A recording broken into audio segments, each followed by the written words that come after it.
Good morning, you guys. It's 5:30 in the morning. Got my bottles. You hear my little girls out there yelling at me. This is how I start my early mornings. Get this.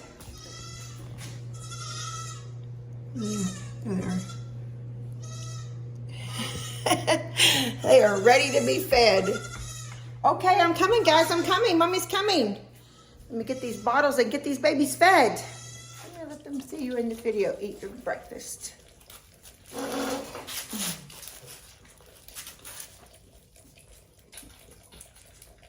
Good morning. This is my morning routine. Every morning, as soon as I wake up, I get my makeup on, and then I come out here and I get these girls fed before I go to get ready. I don't put my clothes on, of course.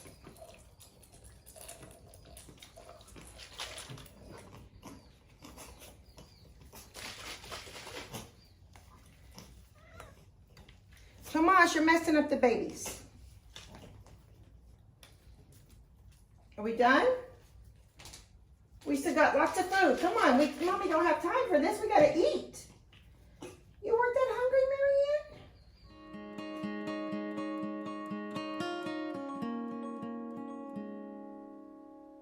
All right, I'm ready for work now. Got my lunch packed over there, my water. Well, not Bennett sweet tea. I got my coffee, got my little creamer in there. Look at my new shirt. There, let me get it right angle. And there. My kids are gonna love this shirt. All right, well, I'm off now. I'm gonna be heading out to work. I got my hair, it's kind of a bun day today, so I'm heading out the door on my way to work. All right, here we go. Calm before the storm. Let me get my classroom situated and get ready for these crazy kids to come in here. I will see you guys again at my lunchtime, I think. Have a pretty busy morning, back-to-back classes. So when I get a lunch break, I'm gonna walk you around and show you my classroom. All right, guys, this is my lunch break now. So before I go eat lunch, I'm gonna show you my classroom. This is where I spend my days. More time during the week than I am at home. These are our social contracts. We agree to a certain behavior in my classroom, and everybody signs a contract saying that we're going to treat each other with kindness, honesty, respect. We're going to be mature, which is hard for junior high kids. No put down, so we're not going to put each other down or say mean things. They have agreed to active listening and putting in effort. So this is my social contract for my fourth period. I have an ESL class, so we have it in English and in Spanish. So there's no reason we can't all follow the social contracts. These are anchor charts that my class has made. This is my little reading library back here. Little reading nook. So these are anchor charts. We just started doing nonfiction. So every group, when we work in groups, they created an anchor chart for nonfiction text features. Only things that you find in nonfiction. I like this one. That's Travis Kelce, if you guys don't know. He plays for the Kansas City Chiefs, which is my nephew Ellie's favorite team. So these are all nonfiction anchor charts. They are numbered because we have a little contest going on. So we have a lot of people come in. This is my winning one from last year. This was created by my students last year in class for all the things that you find in nonfiction articles and stories. So they're numbered, and we have people come in. We have coaches and administrators come in, and of course the students all vote on their favorite anchor chart. And then the winning anchor chart, this is my supply area, my Chrome cart or Chromebooks, all my supplies that they may need. One of my favorite posters, definitions come straight out of the dictionary. More posters. So we had 23 posters created. And I believe that I have them all tallied up, and this number 15 is the one that has the most points so far. So it's pretty nice. They did a good job on that one. All right, so this is my classroom. This is where I spend my days, you guys.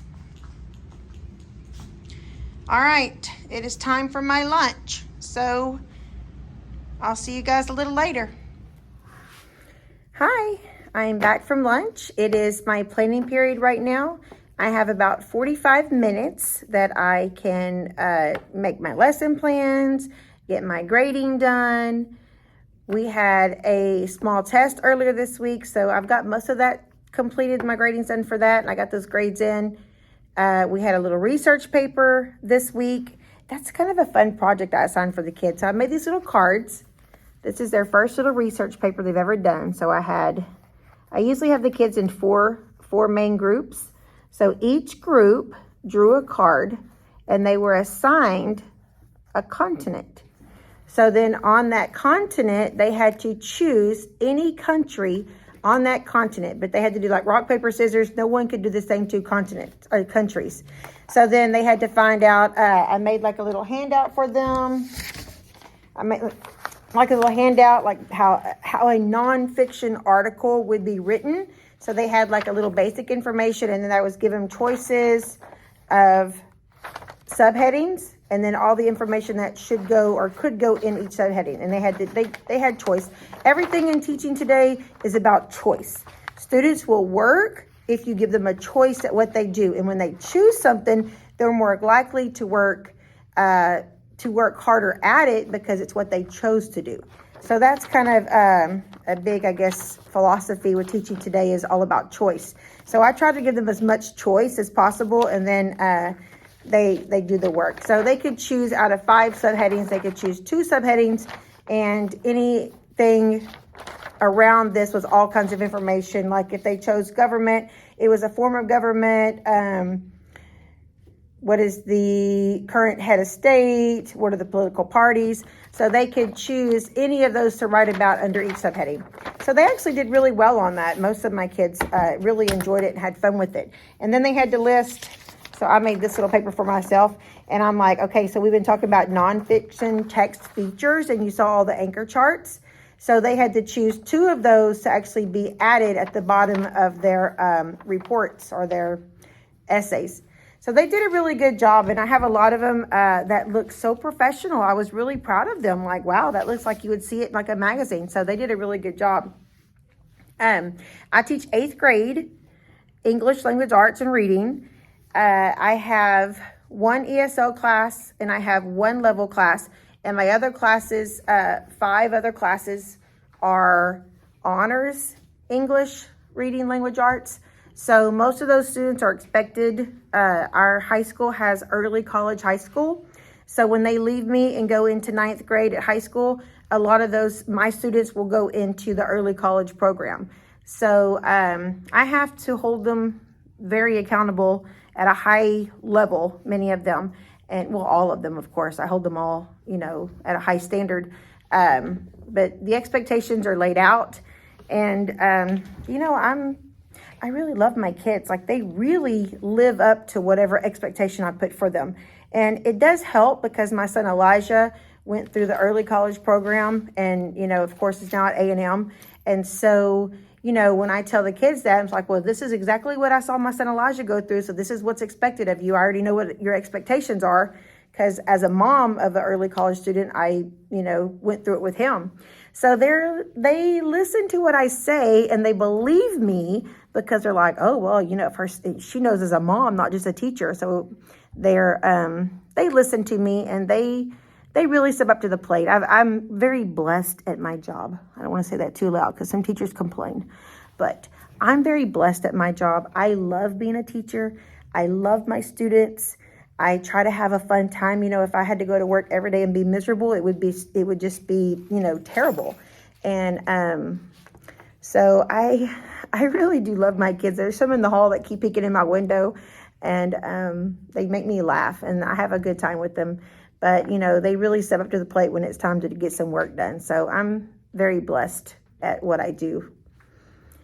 And, I am creating, I tell my husband, Robert makes beer, and I am creating our future with these children. So.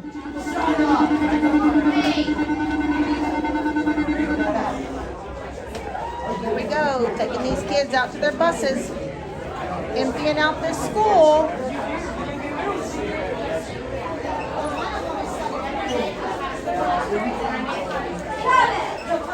This is my school secretary, Miss Winnie. Say hi. Hi. We have a faculty meeting, so we got to push the snacks down to the cafeteria.